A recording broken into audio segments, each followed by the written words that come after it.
বন্ধুগণ,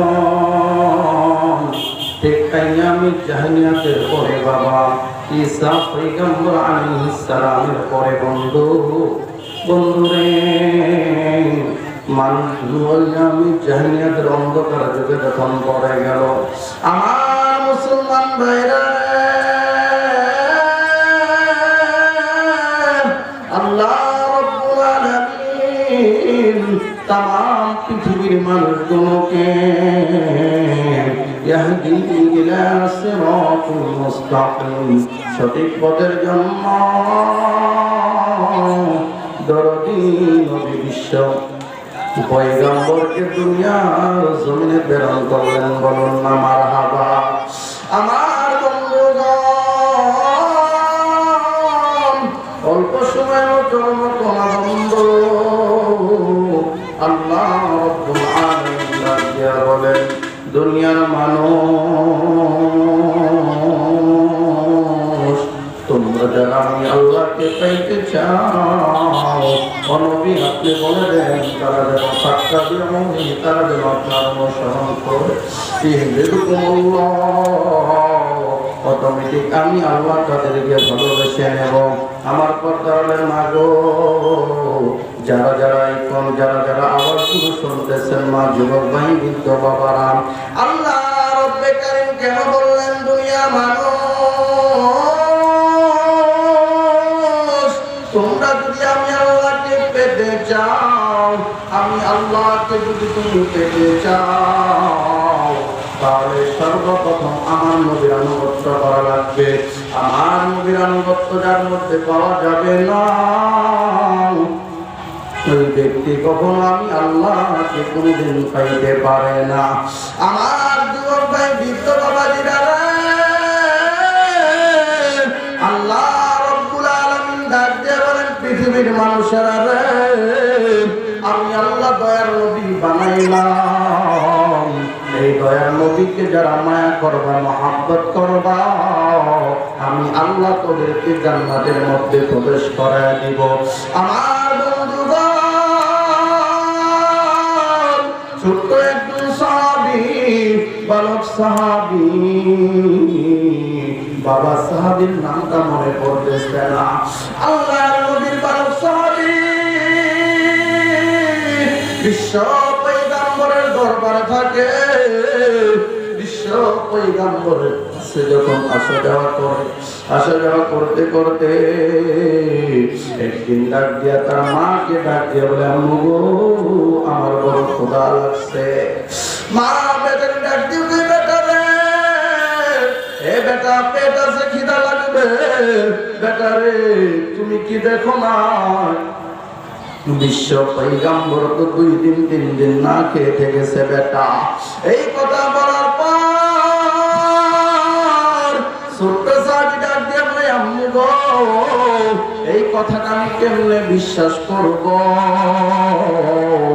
বালক সাহাবী মা ডাক দিয়ে বলে, বেটা রে, তুমি মসজিদে নববীর মধ্যে যখন যাইবা, যাওয়ার পর আমার নবীর সালাম দিবা।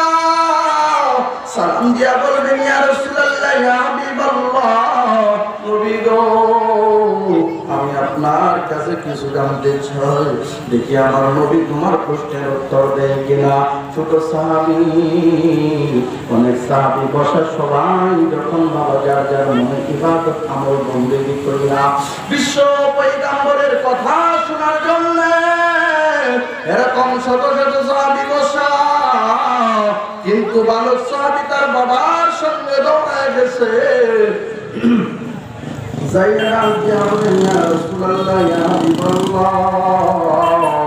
নবী গো, ও নবী, আপনার জামাটা আপনি একটু উপরে উঠালে আমি দেখবো। আল্লাহ নবী কই, কেন কেন? ওই সময় ডাক দেয়া বলে, কেন দেখবা, কেন দেখতে যাও, বলো না বলো। আল্লাহ নবীর সাহাবী ডাক দিয়ে বলে, নবী গো, আমার মা বলছে আপনি নাকি ক্ষুধার যন্ত্রণায় পেটের মধ্যে পাথর বেঁধে রেখেছেন। ও নবী, আমি এই কথাটা সত্যায়িত করার জন্য আমি আপনার কাপড়খানা তুলতে শুধু আমার খানা।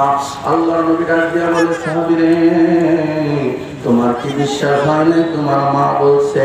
ডাক দিয়া বলে, নবী গো, ও নবী, আল্লাহ কোরআনে বলছেন কুনতুম তুহিব্বুনাল্লাহ ফাত্তাবিউনি ইউহিব্বুকুমুল্লাহ। ও নবী, আল্লাহ না কোরআনের মধ্যে বলেন যারা আমি আল্লাহকে পাইতে চাইবা। হে যুবক ভাই, বৃদ্ধ বাবা, পর্দার মা গো, আল্লাহকে তুমি কেমনে পাইবা? আল্লাহর নবীর আদর্শ ঢোকাতে হবে। আল্লাহর নবীর প্রতিটা একদম জিরো থেকে নিয়ে হিরো পর্যন্ত আল্লাহর পয়গম্বরের 63 বছর জিন্দেগি তোমাকে হাতাইতে হবে মা।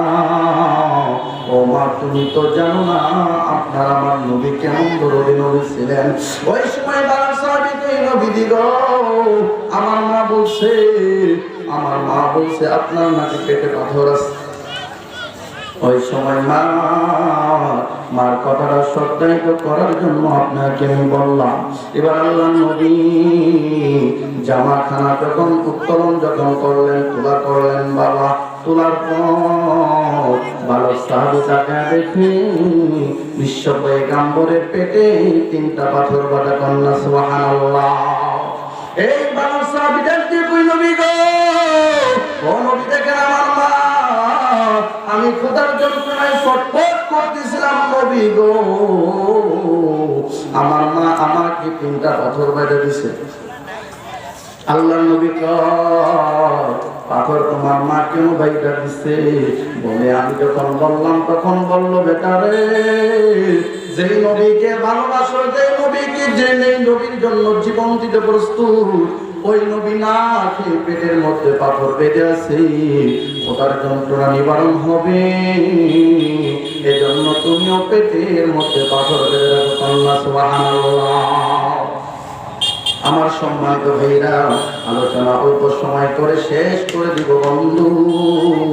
আপনাদের কাছে দোয়া নেওয়ার জন্য আসছি বাবা। আমার ভাইরা, আল্লাহ রাব্বুল আলামিনের হুকুমগুলো মানার তৌফিক দান করেন। বললেন